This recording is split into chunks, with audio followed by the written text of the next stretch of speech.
In the tapestry of life, where every thread holds a story, America in Black and White emerges as a haven for the voices echoing through the heart of our communities. In this podcast, we wade through the rivers of our collective experiences, celebrating the vibrant hues of change brought forth by the whispers of hope and the roars of action. It's more than just a conversation. It's a journey into the heart of our society, illuminated by the light of those daring to dream and do. Join us, and let your voice be the melody that guides us toward a dawn where every color finds its place in the masterpiece of our shared destiny. Together, let's paint a future brimming with the positives that dwell in our minds and the actions that shape our world.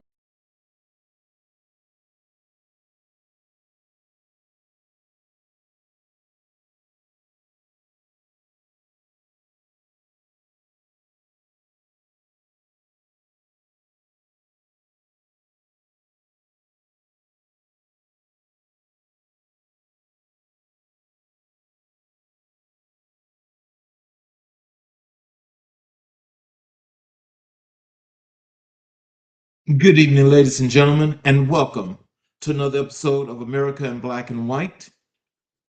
Tonight on America in Black and White, we explore the power of building community, shaping futures, and transforming institutions from the inside out. In every generation, there are individuals who don't simply work within systems, they elevate them. They create pathways where non-existent amplify voices that were once overlooked, and build structures that allow others to rise. Our guest this evening is one of those architects of change. In a world where student success is often measured by numbers, he reminds us that success is ultimately about people, their stories, their struggles, their dreams, and the support systems that help them thrive. From public universities to private institutions, from undergraduate advising to medical education, he has spent nearly 2 decades shaping environments their students can not only survive, but truly flourish. And at the Orlando College of Osteopathic Medicine, he has done that. He has done what few can claim. He helped build an entire student affairs division from the ground up, launching 39 student organizations, establishing, advising, and orientation programs, and creating the infrastructure that will support generations of future physicians. But his story is rooted in legacy, the legacy of John Lewis, and the legacy of Dr. Martin Luther King Jr., and the legacy of every Black leader who believed that service is the rent we pay for the privilege of living on this earth. Tonight, we welcome a leader, a builder, a mentor, and a visionary. This is America in Black and White, and this is the story of James McKnight. Let's bring Mr. McKnight to the show. And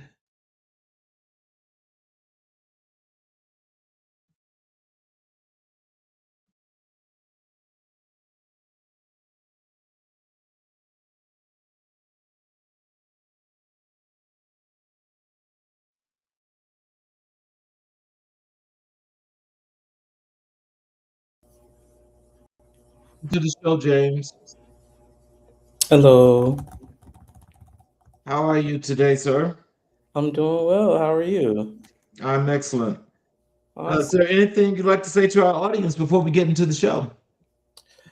Well, I guess I'll do like we do in church, say thank God for my chance of being here, giving honor to God and everybody that is in there, that's on the air. Definitely thank you for having me on the show today. It was really an honor and a pleasure to be here. So thank you. I definitely appreciate you. And there are these questions. I have someone that's saying hello before we get started. I put it on the screen. Ravenclaw Productions, and hello to you. And I hope you guys are having a great day. Please enjoy the show. So, can you tell us what early experiences shaped your understanding of leadership and service? Oh, that's a good question. So I would say definitely my early experiences began in church. I grew up in church, and so that's where a lot of my teachings and learning experiences stem from. And so having those upbringing of being involved in church, not only as a member but as a PK, which often is a call a preacher's kid. We had that expectation that if nobody else child will do it, the preacher's kids will do it. So so that's kind of what was the foundation of of me being able to learn about a lot of leadership skills and leadership qualities. So it started at home.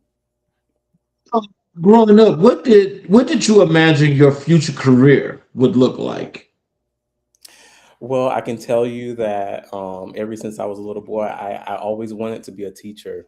I used to actually ask my mom to buy like school supplies so that I could pretend to be a teacher, so I could teach a class, and I would practice in front of my siblings and really take the time to just really practice those skills even at like 6 and 7 years old. So that was definitely a sign of me just really having a passion for education.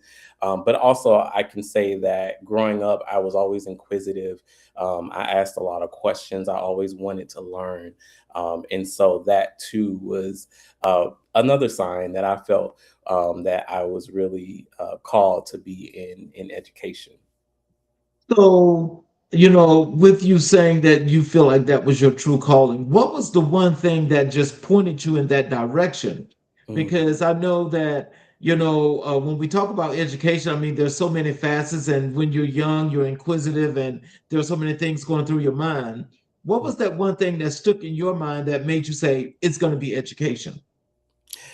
Yeah, I think for me, it was definitely role models. My uncle was a great role model for me. He was a dean at a college at Santa Fe College at the time. And he was someone that I really looked up to and was a really great example of balance between faith and family and education.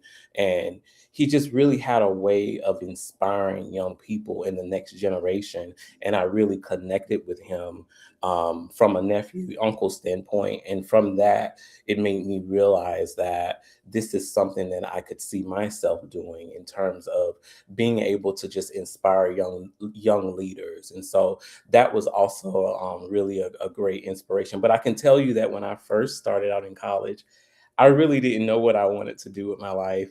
Mhm. But it was definitely a journey of just really self-discovery, learning about myself, and learning about my strengths and things of that sort. And even though I had those aspirations as a kid, as you get older, you change, your mind changes, your values and everything that you see in your outlook on life just looks a little different as an adult.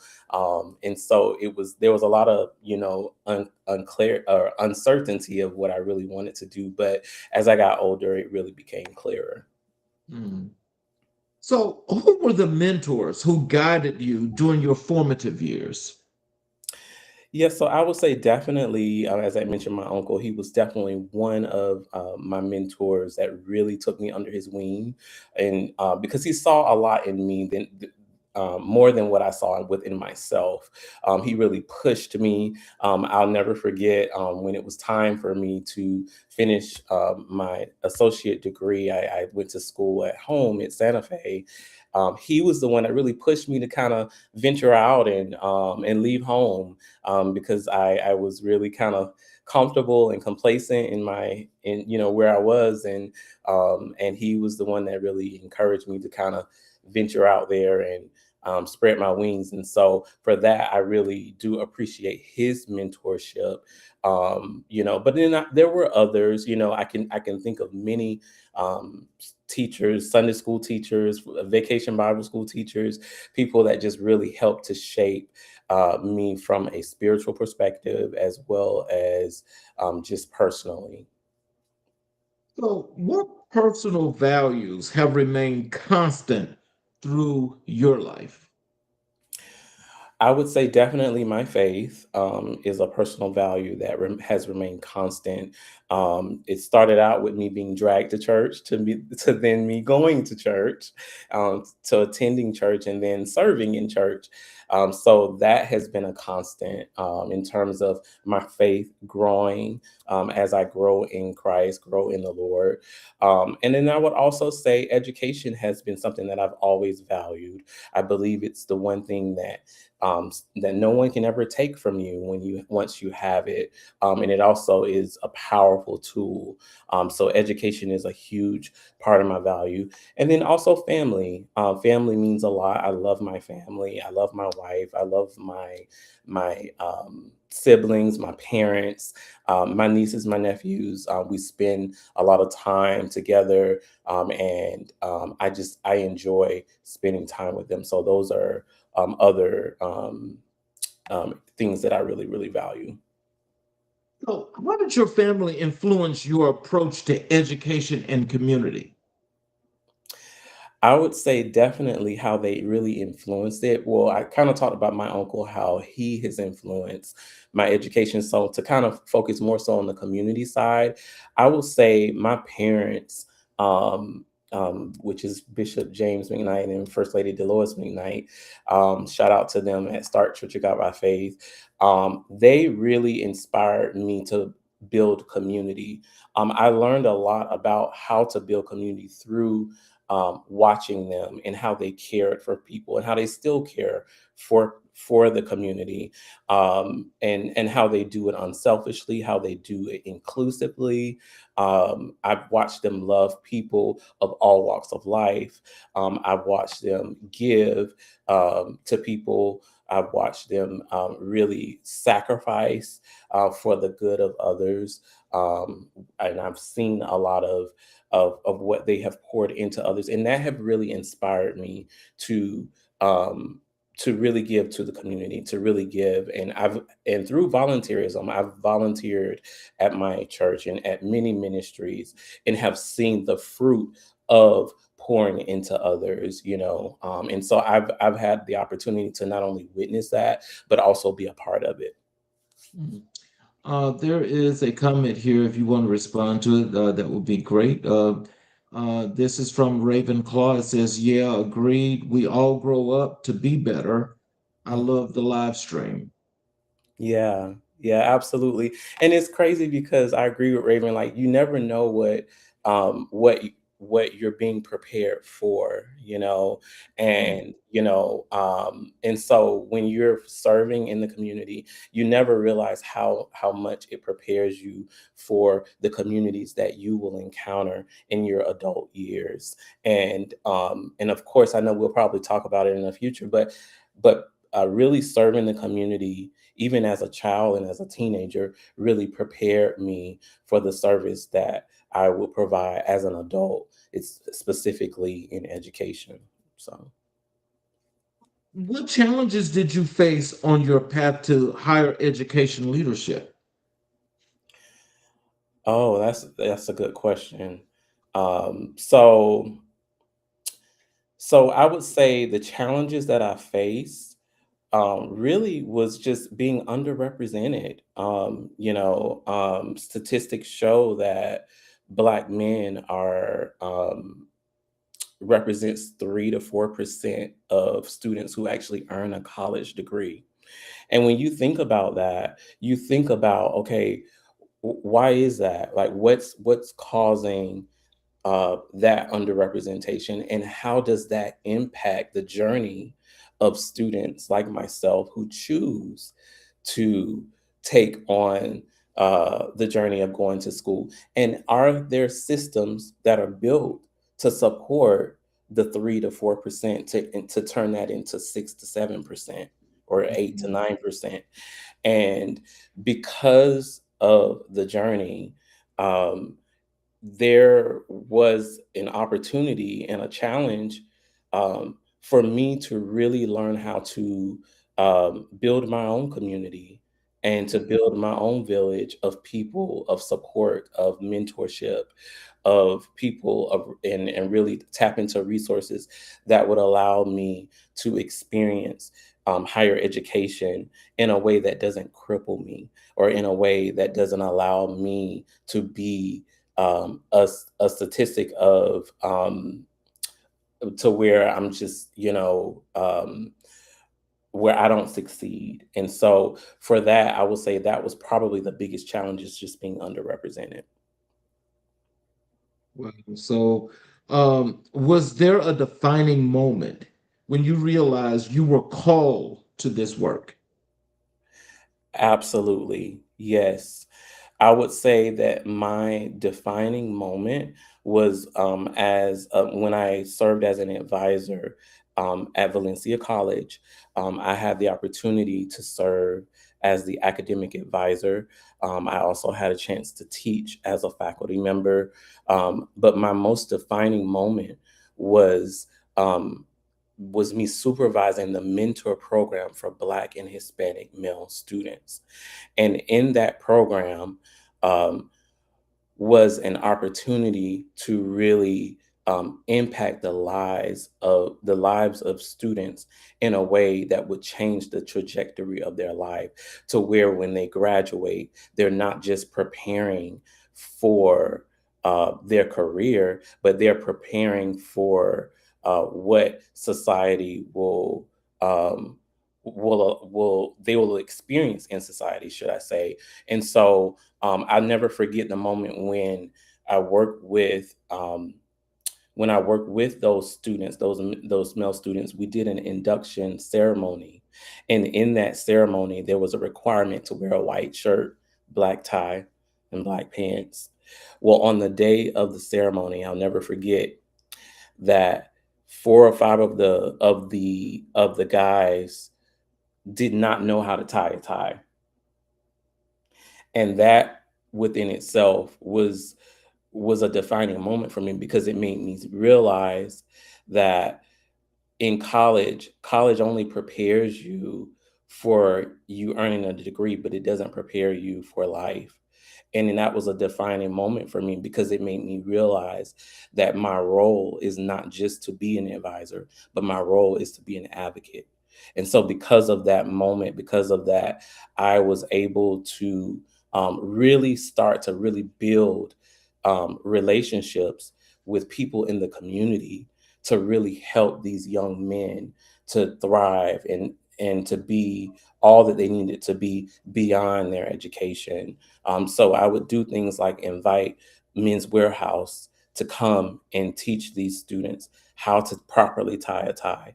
What is the appropriate dress attire when it comes to an interview and professional setting? And so that those were just really defining moments for me, when it came down to understanding that this is not just a position, but it's a calling that I'm meant to fulfill. So, how has your identity shaped your leadership style? So I would say my identity has shaped my leadership style, because of the way that because I'm able to really show up as my authentic self, and I bring all of my lived experiences into my leadership. I don't lead from a place of just teaching alone, but I lead from a place of an example.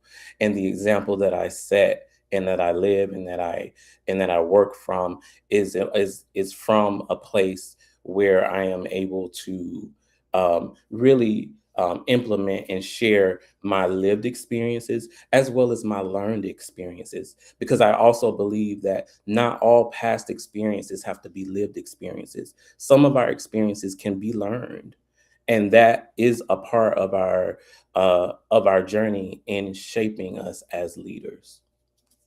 When we talk about not just your experiences, but like from where you when you grew up from, a young kid to the person that you are now, Mhm. the work that you're doing with the young black and brown males, I'm sure that that's some very impactful work and that's very meaningful. Mhm. But when you think about that work as you're doing it, do you think about, what you're doing as to giving back and having other people learning and understanding what that means to pay it forward, to continue that trend of building community? Absolutely. Absolutely. So I'll tell you that when I work with the Black and Hispanics male students at Valencia College, part of their responsibility to maintain their scholarship at the time was that they had to do community service. And so that is another way that we really built a lot of partnerships in the community because these young men were required to do a certain number of community service to maintain their scholarship. It was a scholarship program, and so some of those examples of volunteerism would be, tutoring or working with to read with the kids that are maybe in K through 12 that could be an inspiration to them, students that maybe they've never thought about going to college, but as a result of seeing someone steps ahead of them, that they are able to kind of talk to them and mentor them as almost like as a big brother. And so that was just one of many ways that we encourage these young men to give back at the time. But of course, now I work at the medical college. But I can tell you that even at the medical college that I work at, we do encourage our students to volunteer as well. They are involved in a student led clinic called Shepherd's Hope, where they do give back in that community as well. So volunteerism is something that is always encouraged, as they move forward in their journey. You spoke of, you having the opportunity of building your own community and just setting some standards of some things that you wanted to build in your community.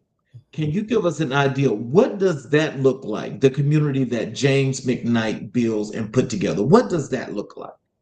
It looks like a place of belonging.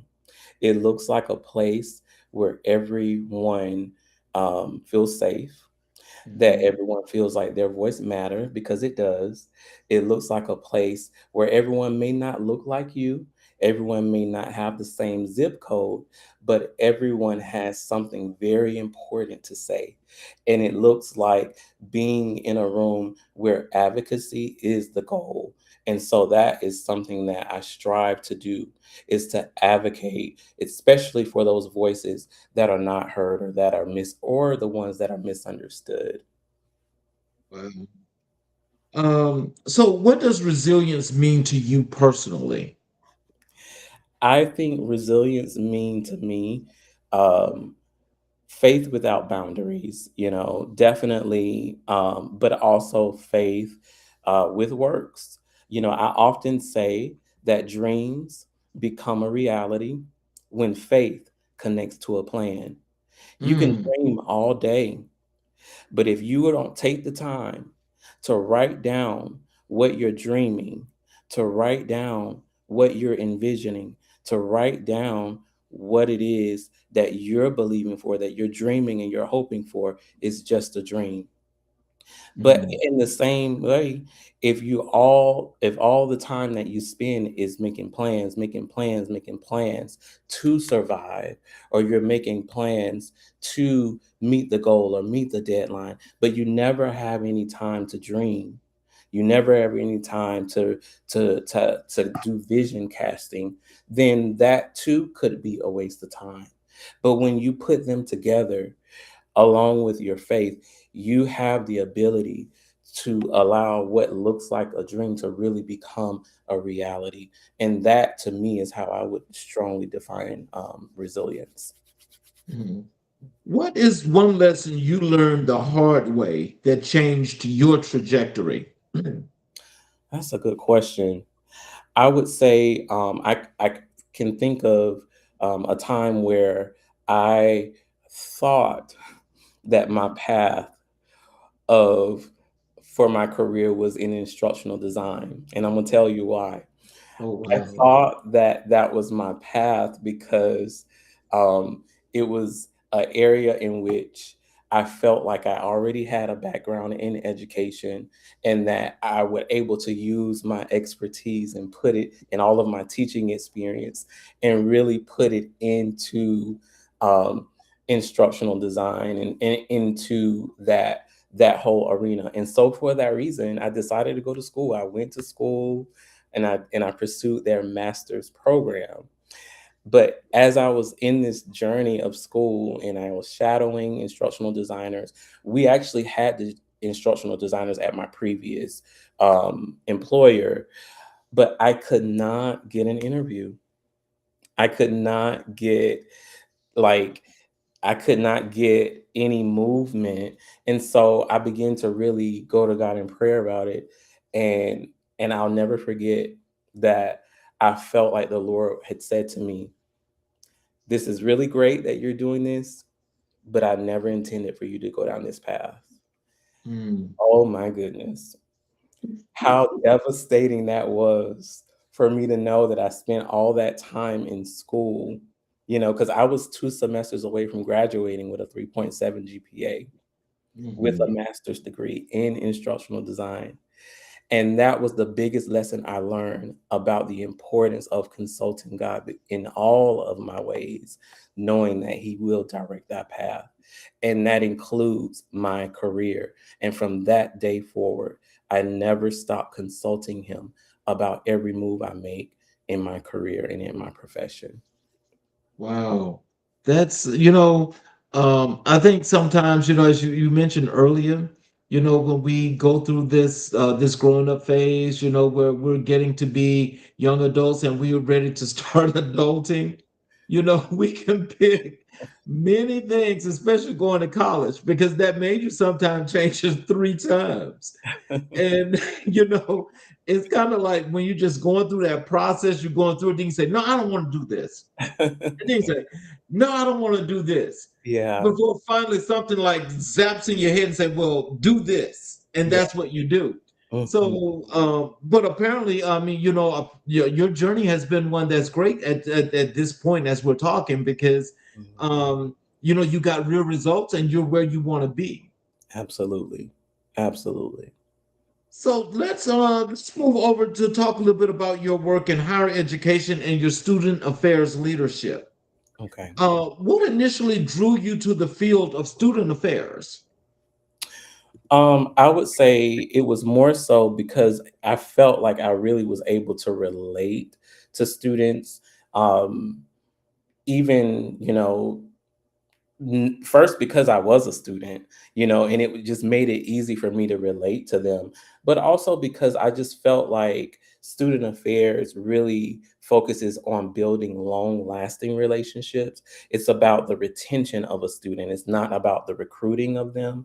And I really felt like that really aligned with my personal skills of relationship building and really being able to build that lasting relationship to see students through their journey from the time that they start until the time that they graduate. And that was something that I was really drawn to. Hmm. How has higher education changed since you first entered the profession? Oh my goodness, it's changed a lot. It's changed a lot. I can just remember how, when it started, it seems like to me that I think that the biggest change that I've seen is just the demographic of the students. There was a time when there were a lot more traditional students where you went to college right outside of high school, as opposed to now there's a lot of non-traditional students. There are a lot of students who have been in the field and they decide to go back to school, or maybe they're a working mom, or whether maybe they're a veteran who decides to go back to school. And I just think that now we're in a place where there's a lot more diversity when it comes to schools, as well as a lot of international students. The demographic of students from a racial perspective looks different. And so I think a lot of the demographic has evolved over time. And then there's a lot more online opportunities for school. Whereas, really, I felt like when, 20 years ago, there were more like a lot more brick and mortar schools versus now there's a lot of online learning opportunities, which has really opened up a lot of doors of opportunities for students to be educated. As you think about that, and with being in student affairs, can you tell us what does that work do for you when it comes to working in the community or doing work in the community to engage these people, to encourage them to come and maybe come and be a part of higher education? How has that work impacted that work? I would say definitely when it comes to seeing the value of higher education, I think it starts on the K through 12 level. I think a lot of schools are starting to be a lot more intentional about the recruitment fairs and the ability of having mentor programs, tutoring programs, maybe to actually visit the campus to do a day in the life, or college tours and things of that sort. All of those are great outreach opportunities for schools to really to go beyond the four walls of the college. I know, for instance, at our school, we actually at the Orlando College of Osteopathic Medicine, we do a lot of outreach in the community and work with several different um, um, hospitals and different entities of clinical environments where students are able to not only volunteer but also give um, kids that are coming up, K through 12, as well as pre-med students, exposure to medicine, medical education. And I think that's where it starts, is just being able to engage the students at from K through 12 and pre-med prior to them getting to that point.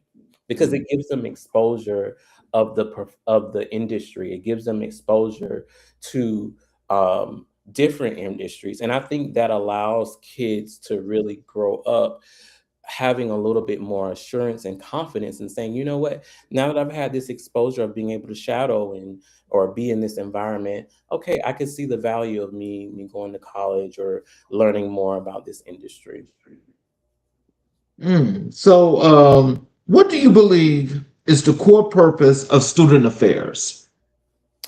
I believe the core purpose of student affairs is pretty obvious: is to graduate students, to make sure that not only they graduate, but they're developed in every way, not only academically. That's of course the primary focus is being academically developed to meet all the requirements for the degree, but also professionally.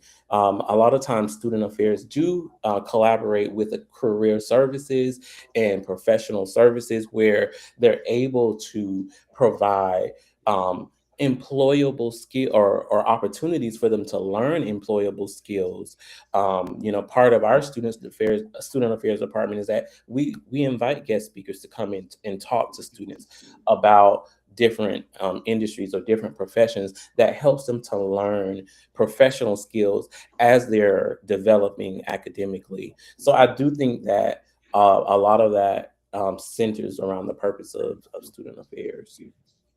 So, as you're looking into this camera right now, what are some words of wisdom and encouragement you can tell your potential students right now that's looking? What can they expect when they come to your school, and what they're going to get from you, James McKnight? They're going to get a lot of validation, they're going to get a lot of affirmation. The one thing that I always tell my students when they walk on my campus is that you belong here and that you have what it takes.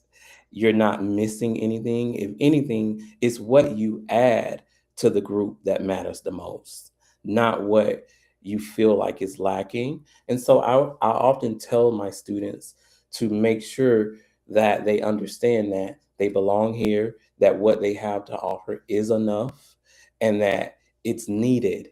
Your classmates need you, your community needs you. They need your voice. They need your contributions. They need everything that they need your lived experiences. They need everything that you think is not needed because you carry what they don't have.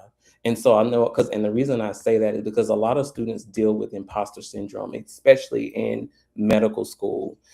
Because in medical school, you have a lot of students who are top tier. They may have been at the top of their class. They may have been the valedictorian. So there's this standard of just and a lot of pressure to be the best. And so it could be very stressful at times. But I oftentimes encourage the students to not uh, minimize what they bring, not just their academics, but all of their lived and learned experiences.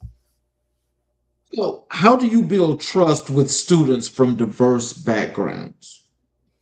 Oh, that's a good question. I would say I build trust through intentional relationship building. I build trust through understanding the individuality of a student, to know that they're not a number, but they are a life with an experience, and most importantly, with a story. I take time to really try to understand the story of all of our students, because oftentimes students are known as a number, or as a cohort, or as a group, and they're grouped a lot. The Black students, the Hispanic students, the LGBTQ plus students, all of these students are grouped. The at risk students, the top of the class students, they're always grouped. So I think the most important thing about students and building relationship is getting to know their individual story, their individual background, and understanding who they are, and not just what they've done, or how they've performed, because how they perform may not be the full, or is not the full story of who they are. It's just a part of them. And so I think that's the most important part of building relationship. Well, I got a comment here that I know you definitely would like to respond to. It's a really great one here. This is from Jazz5522. Jazz says, I wish I had a professor tell me that I matter and that I'm needed. We need more teachers like you. Thank you for caring. Oh, thank you for that. That's awesome. Yeah. I mean, and the thing is I oftentimes share what I often wanted to hear. I was the only Black in many of my classes, when I was in college. And so sometimes, people take the approach of being the victim of their experience, where others take the approach of being the victor of their experience. And so I really appreciate her for saying that. What role does empathy play in your leadership? I would say empathy is definitely something that is not common among men. It is something that either you have or you don't, but it can be developed over time. But it is definitely something, in my opinion, is necessary to really connect with students, because especially understanding that each student has a story. And so empathy is a huge part of connection, not only when it comes to students, but when it comes to anyone. When there's no empathy, there's no connection. And if Right. there is a connection, it's not genuine. It may be we're connected because we work in the same building, or we connected because we're in the same classroom, but that doesn't make it a genuine connection.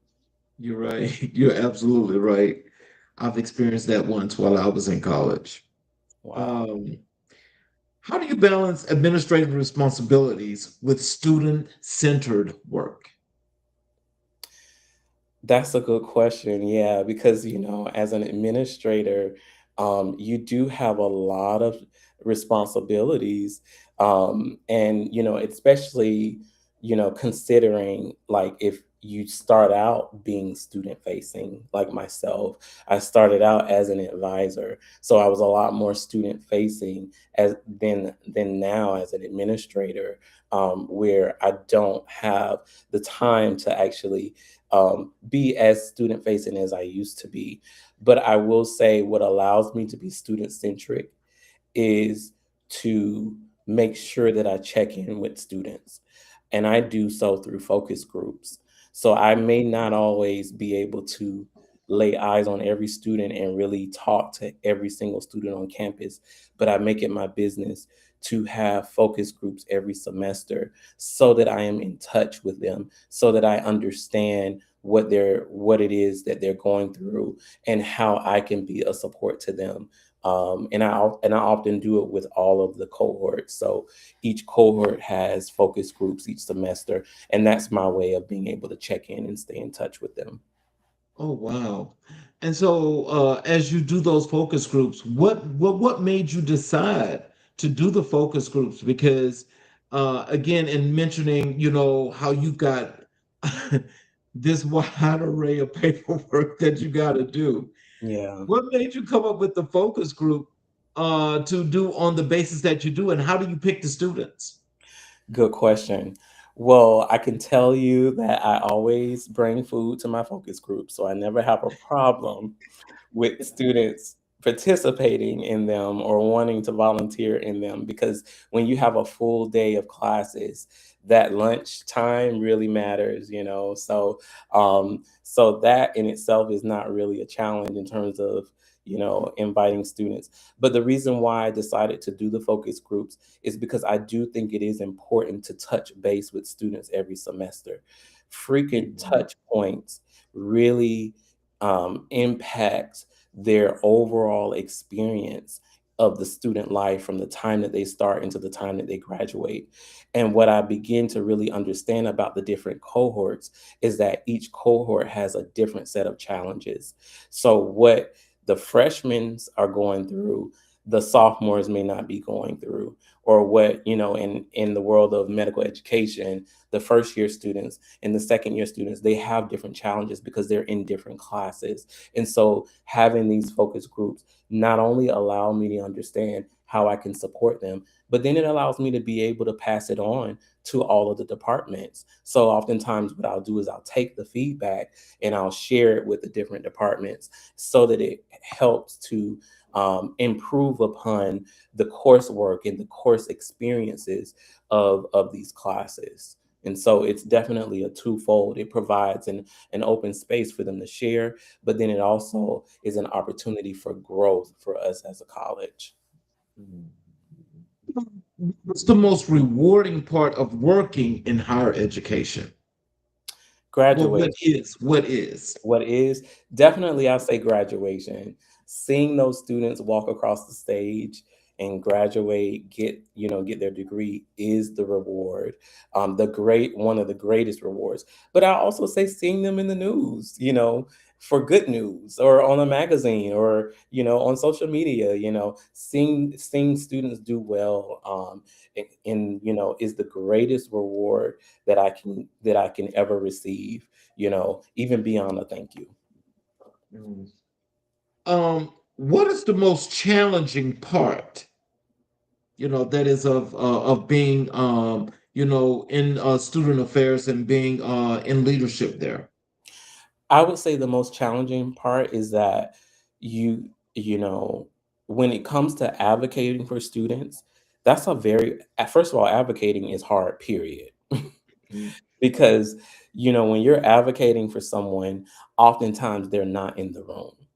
Mhm. And when you're advocating for them in a way to where you are trying to convey their experience to to faculty or staff that may not fully understand their experience. But because you have built relationship with these students, because you have been intentional about touching base and having focus groups and staying in touch with them, you understand things that others in higher ed may or may not understand. And so that can be a challenge, but it also can be an opportunity for you as an administrator, as a leader, to to properly convey what it is the challenges are. So I would say definitely advocating for students can be a challenge, knowing that the relationships that you've built with the students may not be the same relationships that other faculty and staff have built with them. If that makes sense. Yeah, so how do you approach crisis management in student affairs? And I hope you don't have too much of those, but I'm sure you've got to have a time or two where this is happening. You don't have enough time for me to tell you about crisis management, but just know if there was a way for me to, uh, I don't know. Yeah, it's definitely something that happens very, very regularly. But I Oh, can tell you wow. that no crisis is the same. And Mhm. when I say regularly, and I don't necessarily just mean at my school, but it just in the 18 years of working in higher education, there's been several Mhm. crises that I've had to overcome. But in terms of addressing it, it goes back to what you said earlier, which is empathy, understanding that, um, having empathy as well as understanding the situation is a huge part of resolving it. Oftentimes, I have to be very neutral, because I'm usually the liaison between the faculty and the staff and the student, and so that in itself causes me to have to be very neutral. I have to be very strategic, but very also empathetic, understanding of not taking sides, knowing that I've built a relationship with my colleagues who I work with, but I've also built relationship with the students who I also work with. And so really coming into it with empathy, with a neutral approach, but also with a strategy. We have to set up systems and put processes in place of how we are going to handle situations depending on what it is. Wow. Um, what innovations do you believe the field needs most? Oh, that's a good question. I feel like when it comes to innovation, I feel like what's really needed the most is the understanding of the demographic because it's constantly changing, you Yes. know. And I just recently conducted a training on our Gen Z students, Okay.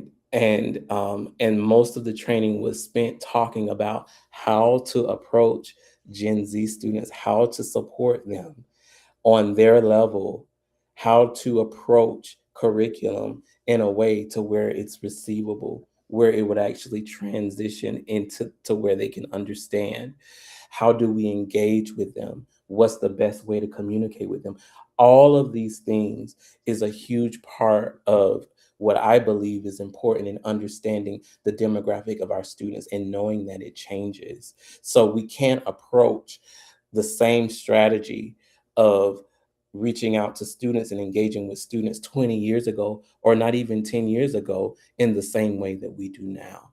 It won't work. It won't be effective, and the data shows. Ask you this because that's very interesting. How much of that training encompassed sensitivity training? Good question. Man, that's a really good question because I could tell you sensitivity training is something that is not it's not you know, it's not used enough. But I think it's so important, especially when you are dealing with students from all walks of life. And I think that really ties into empathy, is doing sensitivity training. These are what I would call, I know sometimes people call them soft skills, but I think it's really more so human skills to really Right. say, you know what, having all of those experiences of conducting the sensitivity training really just helps you to connect better with students. You talk about building relationships with diverse groups of students. What may work, again, 20 years ago or 10 years ago, it may not work today. So, but I could tell you, sensitivity training is something that I think is important. Um, um, with the training that I did conduct, it did include some scenario and training. and we did some role play sessions, and I think it was really, we made it pretty fun. But I think it's important to know that sensitivity training has the ability to really impact the trajectory of of students' lives, especially when you are unaware of their upbringing. Because I really feel like that's the thing with sensitivity training. The reason why sensitivity training is so important is because we approach these students without awareness of their past. We Hmm. have no idea what these students have had to face, you know, what they've dealt with, what they didn't learn, you know, Right. so I think all of that is the reason why sensitivity training is so important. Let's move over to your work here as founding director of student affairs at OCOM. Okay. Because when we were chatting before the show, Mhm, and when you were telling me about some of these things, especially some of these programs that you had created, I thought that was really mind blowing. mhm, Because normally at a lot of different colleges and universities, sometimes, there may be some professors, instructors, or administrators that may think about some things that might need to get done, but you don't normally, on the norm, see a lot of them going out of their way to create spaces like you have. mhm. And can you tell us what was it like helping build a student affairs division from scratch? I could tell you it was a lot of hard work. It was, but it was also exciting. Um, sometimes people are excited to be the first, until the work begins. And so I could tell you that, I was really excited to start this role as not only the first director, the first Black director, but the first director of this school. It was very exciting, but then it was also, but it also became very taxing because it meant that there were policies and procedures that had to really be built. Over time, I've had the opportunity to write 35 policies for the student affairs department through all of the organizations that have been embedded in our student organization handbook. And it was a lot of hard work, but I can tell you it was exciting work. And all of this was really done to the leading of the inaugural class. And when that first class came to the campus, they were just excited to start and be the first to enroll in the college just as much as we were excited to welcome them. But definitely it was a lot of happy moments, a lot of exciting moments. The first white coat ceremony was really amazing. So being able to experience and plan and develop that, and host that at the Dr. Phillips Center, Performing Arts Center, was an amazing experience. But I would say definitely the hardest part of it all was, the development of the policies and procedures, because there was quite a few of them. So, what were the first systems or structures you knew had to be created? Well, I would say definitely when it came down to the student organizations, that was the primary role and responsibility of student affairs, was to ensure that we manage the student organizations. So being able to create an application process of how do I apply to start an organization? What are the rules and the regulations of an organization? Do I need an advisor? What is their role? What is the roles of the organization? We had to develop the officer roles of president, the vice president, the treasurer, the secretary. And all of those things was probably, I would say, some of the really early on things that we had to establish, because we knew that in October, when the time came, that they would be ready to really start these organizations. But then also the class president and the vice president, we are responsible for all of the student council, all of the leadership, the student leadership of the campus. And so it was very important that we developed policies and procedures on the election process. How, like, what is the campaign guidelines? All of these things which we had to establish for when it came time for the students to run for office, for the elections. So, can you tell us how did you approach launching 39 student organizations? I would say I didn't do it alone. Um, Mhm. it definitely had the support of staff. We also had a lot of support of cross-functional support from different departments that supported in that. But I can also say that once the systems were built, it made it a lot easier to establish the organizations. And that's why we really spent a lot of time building the student organization handbook, which consists of all the policies and procedures, because those policies and procedures created a system that made it easy for the students to really follow, regarding the application process, as well as the election process. So, with some of these organizations, can you give us some examples of some of these organizations and some of the things that you actually did to get them up to par?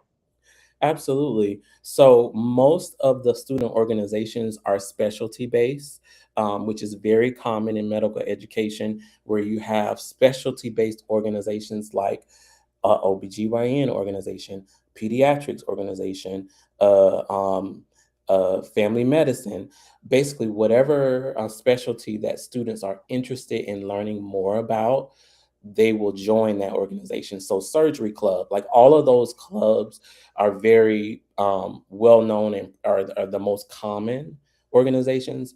But because our school is 60%, um, the 60% of our students are students of color. So because of that, we also have um, organizations that really caters to the demographic of our students. So we have an organization for Caribbean students. We have an organization for Hispanic students. We have an organization for military students, for LGBTQ and plus students. We have organizations that really contribute to all of the demographic of our students, that really helps to create a culture of belonging. And some examples of how these organizations have really gotten established is they've invited guest speakers to come to speak at their organization events. So, for instance, the surgery club will invite a surgeon from a hospital to come and talk to them about their experience as a surgeon, and what it was like going through medical school, and all of the things that they learned and the things that they wish they knew when they were in school, and what steps they should take to prepare for a residency in the surgery club. So that's just kind of an example. We do have an organization for NS or SNMA, which is Student National Medical Association, which is a club for Black medical students, and they hosted a Black History panel in February where they invited Black doctors in Central Florida to come and talk to them about their experience and their journey of um, of medical school and everything leading up to their journey of being a doctor. And that was another example of just how they've been able to develop their organizations. You know, we could give some a whole lot more credit to your school because I gotta say, I think the participation or the student engagement in such organizations, will help these students to flourish and to be better persons as they leave the school going out into society. And it seems like you guys are doing a really good job of prepping these students for careers after they get out of school. Absolutely, yeah. I definitely think that it's been a great opportunity. And one thing I will say is that each organization has an advisor, which leads the organization, and that too has been a really big support of the organization thriving because they have some guidance in not only helping them to with their events, but also being providing networking opportunities for them to establish guest speakers and as well as provide support along the way in the field that they're interested in. So, what impact have these organizations had on student engagement?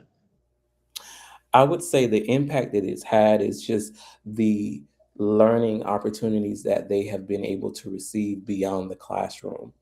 For instance, the surgery club conducted a suture clinic where they invited surgeons from the hospital to come and do a demonstration of a suture clinic where they were able to practice and get some hands-on learning experience outside of the classroom.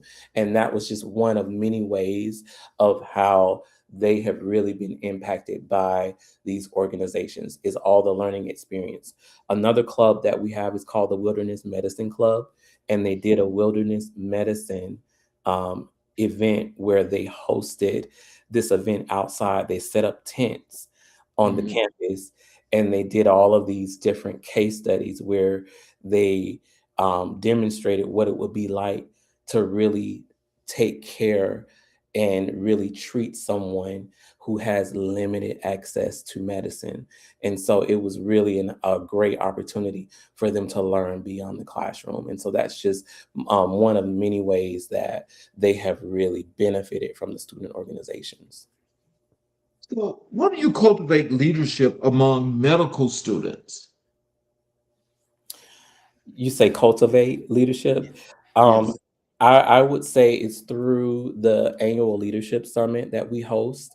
We do host an annual leadership summit every year in January, and we do that right after the students are newly elected to their office or positions. So whether it's president, vice president, secretary, or treasurer, they are all responsible for attending the leadership summit to really learn a lot about leadership.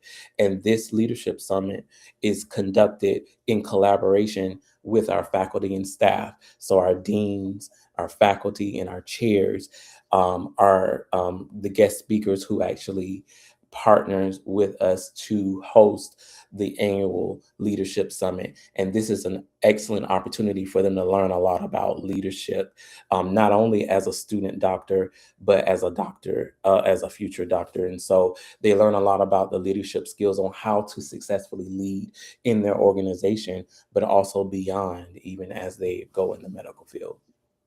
So, can I ask you this question? I mean, just if you can, can you tell us what is the name of the college or university that you actually work at? Are you allowed to say that name? Of course, it's Orlando College of Osteopathic Medicine. All of you all out there listening, especially in the Orlando area, there's a great school for you. You need to get over there. Uh, Absolutely. what makes OCOM's approach to student support unique? I think what makes it unique is that it's customized. Each Mhm. student is assigned not only a faculty advisor, but they're also assigned a learning specialist. So their learning specialist is responsible for supporting them academically. If they struggle, if they go through any challenges, they have a assigned learning specialist that assists them only with their academics. And then of course, as they build relationship, they may talk about other things that impacts their academics, but the primary focus is their academics. And they actually help them to build strategy around making sure that they are successful, whether it's time management, whether it's a study plan, whether it's are you using the right resources, all of that is a part of their support from an academic standpoint. And then they're assigned a faculty advisor that supports them, um, not only academically but professionally. These advisors are usually the advisors that have worked in the field, so they have the professional background to support them. So not only are they able to support them academically, but they're able to advise professionally. And so this uh, is also a layer of support. And then they also have a mental health counselor that supports them emotionally if they're in need of emotional support at any point during their journey. And then lastly, we do have a graduate medical education advisor who supports them in answering questions as they prepare for their residency. So they have a whole group of people that are there that are assigned to them that they meet with on a regular basis to provide individualized support for the student. So, how do you ensure students feel a sense of belonging in a rigorous program? That's a good question. I would say, well, for one, in the student lounge, we place signs that says "You belong here." So Okay. if they forget when they're having their cup of coffee, it's a reminder in Hmm. our lounge that hey, you belong here. So that was a starting point. But then also just making sure that they understand that there is a place that they can go and talk to someone if they need it. I oftentimes tell students that it's important for you to find your someone to talk to, and that Okay. someone might not be me, you know, Hmm. it might be someone else, but it's important that you have someone that you connect with from a faculty and staff point that you can talk to. And I know that that's valuable because that's the approach that I had to take, you know, even though I was underrepresented at, you know, in my college experience. So and I think it makes a huge difference when you do find that person. But then I also think training is helpful too from a faculty and staff standpoint, because we can expect students to come and talk to us if we don't know how to create a comfortable and safe environment for them. So I think it's definitely a twofold of telling students that, hey, you know, you belong here, you know, find your place, find your person that you can talk to. But then there's also another side of that of faculty and staff and saying, hey, let's get in the room and talk about how do we create a comfortable and a safe environment for students to open up and communicate and talk to us. Yeah.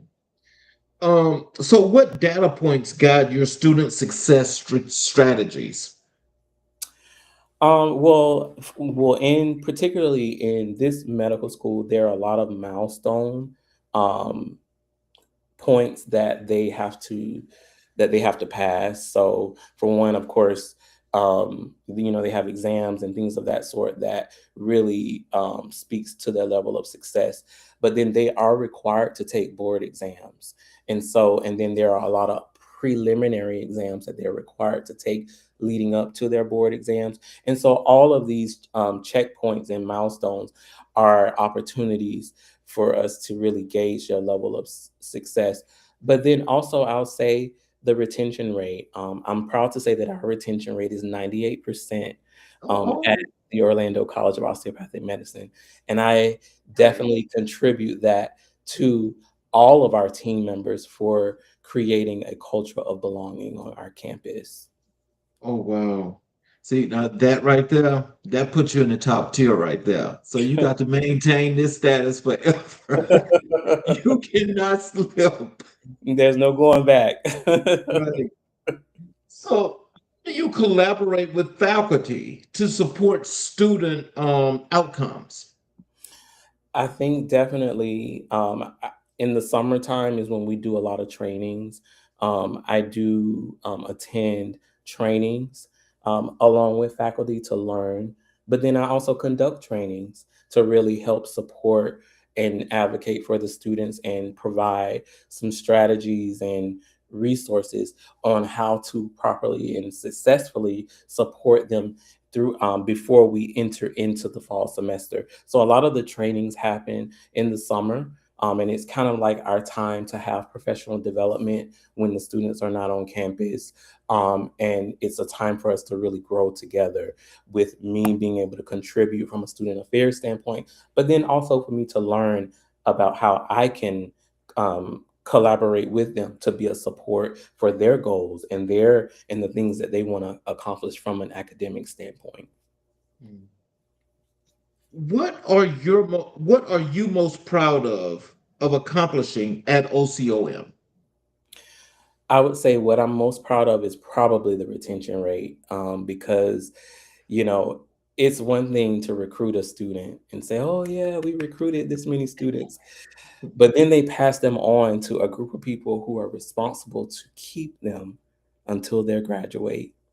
And that's Mhm. a hard thing to do. It really is. And to be able to keep the engagement so strong that where students, no matter how hard it is that or how tough, you know, of a journey that they have, that they don't give up and they keep coming back and they stay resilient, they stay strong. I really contribute that to be the greatest success is them just continuing on. And although, I know that it's the support of us, our team really contributing to that, they're doing the work. So it's a lot of it is just me and our team just cheering them on, supporting them, and continuing to check in with them and not treat them like a number, but as someone that has a story. When we talked, off filming here, and I told you we do Black History 365. Mhm, I asked you who were the most influential people in your life and career. You mhm, told me it was John Lewis and Dr. Martin Luther King Jr. mhm. Can you tell us why are John Lewis and Dr. Martin Luther King Jr. the most influential figures in your life? Absolutely. So I would say the reason why both of them are inspirations is because of their impact in the community, and they didn't just impact, um, you know, the community, the Black community, but it impacted the whole world. It impacted our whole country, which is why they're still being remembered today. But I can tell you specifically for John Lewis, um, what really stands out to me. Is and really for both of them is that they weren't afraid to advocate for justice for the community. I know that oftentimes, his work was referred to as good trouble, necessary trouble. And the reason I believe that it was labeled good trouble, necessary trouble is because ill informed critics perceived it as trouble. But the Right. Black community who were negatively impacted by the injustices perceived it as good work, necessary Yes. work. And Yes. so, my key takeaway from Mr. Lewis' experiences is the importance of not allowing someone else's perspective to define the necessary community work that produces the sustainable change for generations to come. And so, even though his work was defined in so many other ways and perceived in so many other ways, he knew the importance of his work. And it's because it's easy to embrace meaningful work when change occurs. But when all you have invested is the seed of advocacy and are watered down with hope, it takes a lot of courage and faith to believe that the harvest of justice will come. And so I am very inspired by the work that these men did because they did not allow the perception of their work to stop them from moving forward with the work that will be sustainable and that will impact the lives of many, many people. And because of their work, we are experiencing the freedoms that our ancestors sacrificed for. And so I'm thankful for that. So, what lessons from John Lewis guide your leadership? I would say the lessons that guide my leadership the most is understanding the assignment, understanding that it's not about the work, it's not about the title, it's not about the position, it's about the assignment. And when you know you are meant to be in a place to fulfill a specific assignment for a certain season, it changes your perspective. And I walk in a room with the understanding that my ancestors sent me and that I am meant to fulfill an assignment that only I can fulfill, that only I can contribute, because what is in me is enough to contribute to the society and to the community that I am meant to contribute to. Dr. King's philosophy of service shape your work. I would say it's really shaped my work in a way that to understand the importance of collaboration, because he, when I look at his work, he didn't do it alone. He collaborated with a lot of people, with a lot of allies who was a part of his journey and and a part of moving the needle and a part of fulfilling the assignment.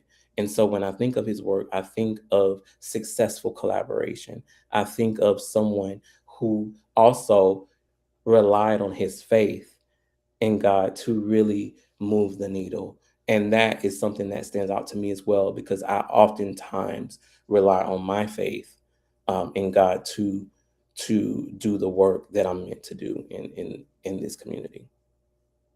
So, what does good trouble mean to you in the context of education? I like that. So, good trouble in the context of education is advocacy. Okay. Sometimes it's important to understand that when you're advocating for students, it may cause you you to ruffle some feathers a little bit. There may be some faculty or staff that may not be happy with what students have to say about their class or about their experience. But if that good trouble allows them to have a better experience in the same way that John Lewis's good trouble allowed um, Black Americans to have a better living experience, then it allows us to say that, you know what, it's necessary work.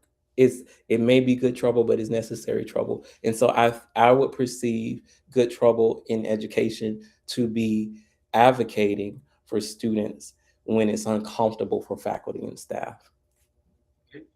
See, I like that. And, I think in that context, as you just defined that, I think this is kind of like, I'm not putting words in your mouth, but it sounds more like it's a liberating experience that allows the students to be free, to be comfortable, but also to execute the thing that most benefits them.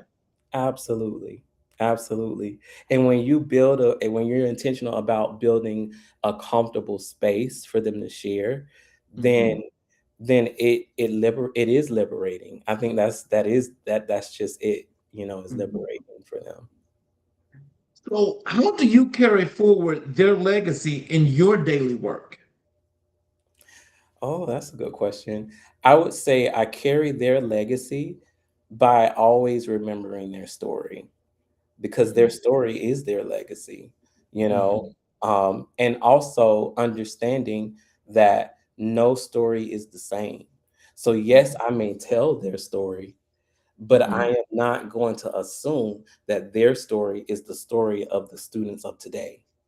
Right. And so it's important for me to carry their story, to celebrate them, because their story may be an inspiration to the students whose story is still in development. But Ooh. it doesn't mean that I have to assume that their story, who of those that have graduated, will be the story of those that are enrolled. Mm. So, what responsibility do Black leaders have within higher education? I think we have a responsibility to see it for what it is, see students for who they are and for who they're not, to really have sensitivity, as you said, to know to know like what we're missing, what don't we have. Sometimes it's not about what we have, but it's about what we don't have. To understand the barriers, to understand everything that students may encounter, but then also not being afraid to challenge when needed. It's good to acknowledge the success that we've had and the accomplishments that we have, but it's also important to challenge the things that will help us to grow as institutions. And I think we do have a responsibility. I also think as Black leaders, we have a responsibility to build community within the community, because it's important that if I am the only Black um, director at a school, which is not the case, where there's several of us, which I love. But if I was the only Black, that I can collaborate with other Black leaders at other schools to create a community that will allow us to really empower one another. Because when you are underrepresented as a Black leader, you can experience imposter syndrome. You can experience difficulties that make it hard for you to thrive, and where you feel like you're just surviving. So I think there is a responsibility to not only build our student communities, but also understand the importance of building community within the community. That's a great lead in for this question right here. How do you mentor young Black students navigating academic spaces? Yeah, so I would say mentoring Black students, or in those spaces, I think it's important to really understand their experiences, because even though I'm Black and they're Black does not mean we have the same experiences. That is And I true. think that that is so important, not only for whoever is mentoring, but even for all those who are not mentoring, to understand that every individual, no matter their skin color or whatever, or even if they're Black, if they're two Black a professional and a student, the stories will always be different. And so I think there is a responsibility to understand the story and the upbringing of all of our students, especially when it comes to mentorship, because it really helps to shape how we support them, how do we encourage them to understand their barriers, to validate them. A lot of times when it comes to mentorship, validation is needed, affirmation is needed, empathy is needed. And so I think that is a huge part of connecting and building trust in mentorship. So, what does Black excellence mean to you? I think Black excellence mean to me um, leaving a legacy, being a legacy, and leaving a legacy. When you can be a legacy for your community, as well as leave a legacy for your community, is when you have experienced Black excellence. And that may take time, it's not something that happens overnight.